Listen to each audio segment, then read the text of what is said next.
This way. All right, I'm from the Securities and Exchange Commission, so I have the standard disclaimer. It applies to everything I'm going to say. That way I don't have to be careful what I say. Okay, so this is a paper about mutual funds. So for the vast majority of people saving for retirement, which is primarily through mutual funds, this is a very consequential decision. To help aid them in making this decision, the SEC requires in certain documents that they display a graph which shows if you invested in this mutual fund 10 years ago with $10,000, this is how much that would have grown. And alongside that, you have to have another line, which I'm going to call a benchmark. It has to be an index that represents the market to get a kind of a sense of, well, how much is that growth? You then have the option of presenting another line, which has to be an index, but you have a lot more flexibility in terms of what index that is if you choose to have the second line. So there was rulemaking that dealt with how much flexibility should we give funds in selecting these lines, and should we even let them pick a second line? So the primary question is, do people even respond to these lines or even to the graph itself? If they do, which type of people are most affected? So a natural prior is people with less sophistication, maybe more influenced by this presentation than people who are a bit more savvy. The other thing I want to understand is, what is the mechanism? So what is it that's changing your perception that would then affect your investment decision?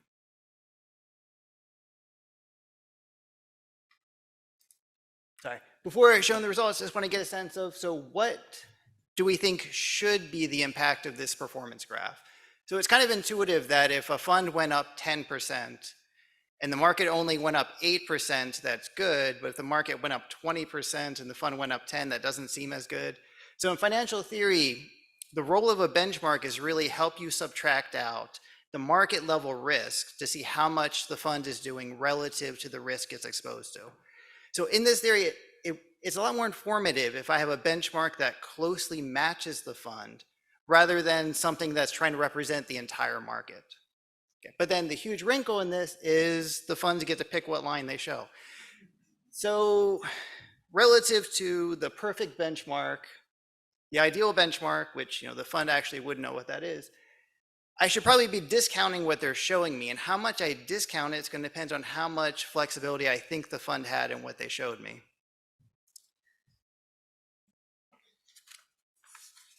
It would still be informative if I think the regulation's putting some bounds on what they're picking.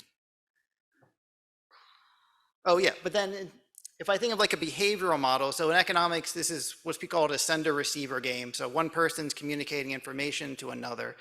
If you have some kind of bounded rationality where the person communicating sometimes, against the economic model, naively conveys the truth, then when I see someone presenting a benchmark which actually does better than the fund and makes the fund look bad, well, that's clearly informative, because why in the world would you be showing me this graph? And there is a fair number of funds in the population that actually show graphs where they're doing worse than their benchmark. Okay, so big finding, people are reacting to these benchmarks. In an economic model, what's really should be driving this reaction is I have some sort of change in my beliefs about the risk and return of the fund.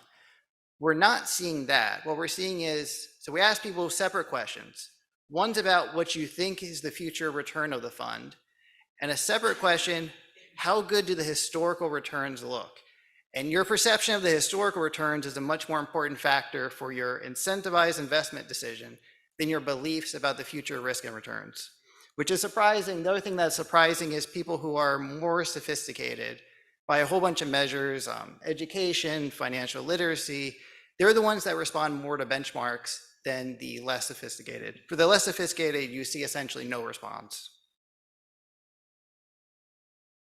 Just to give you a sense of what we see in the wild, this will take a second to understand it, but then once you do, it's really clear. So this is for one sector. We looked at all the benchmarks that funds use. So you could imagine between sectors, there'd be a lot of variation, but within a sector, each one of those gray lines is a benchmark that's used. The solid black line for reference is the S&P 500, which is the most common benchmark. So there's a considerable variation in what people are using, even in one sector where you'd expect them to be using roughly the same thing. So you have a lot of flexibility in terms of what benchmark you show people. Okay, so the experiment. So for a large number of people, we randomized what we showed them. They either got no graph, a graph with no benchmarks, a benchmark above, below, both, and then we changed the labels to be whether this benchmark represents the whole market or one specific market designed to reflect the same sector as the fund. We have a lot of experimental or a lot of outcomes that we look at. I'm going to focus for time on one, which is an incentivized investment decision between the fund and a risk-free rate. The benchmarks that we're showing were actual indices, and the fund is an average of those indices. So we let people invest in this fund for a 6-month period. We kept track of how well the indices did and actually paid them 6 months later. And even if they vested entirely in the risk-free rate, we still waited 6 months to pay them. So this is what our stimuli look like. The fund is the blue line, the benchmark is the, no wait, did I have backwards? Oh, my glasses. No, yeah, the fund's the yellow line, the blue line is the benchmark of below or above the fund. We kept everything else the same about the presentation of the fund, same color, y-axis. So focusing on how much people allocated in this incentivized experiment, the first 2 lines are showing you with having no graph and a graph with just the fund's returns. There's a big response, which lets us know people are actually responding to the stimuli, which is good. In the condition where you see the fund without a benchmark below the fund or 2 benchmarks, we're really not seeing a difference. All the action is when you show a graph with 1 benchmark and the fund is worse than that benchmark, people get a very negative view of the fund and they allocate a lot less towards it.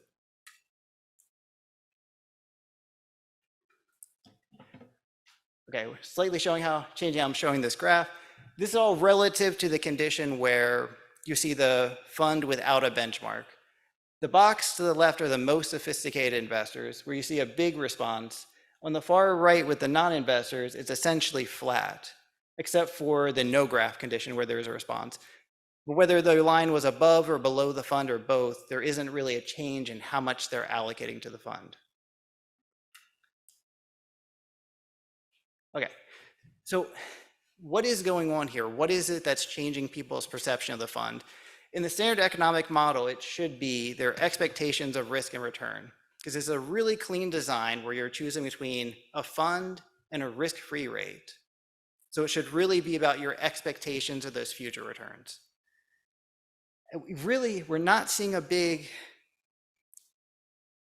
clean shift in expectations. So the differences in expectations between the conditions is moving quite a bit because we're talking about a 6-month return, but there's a lot of noise in expectation.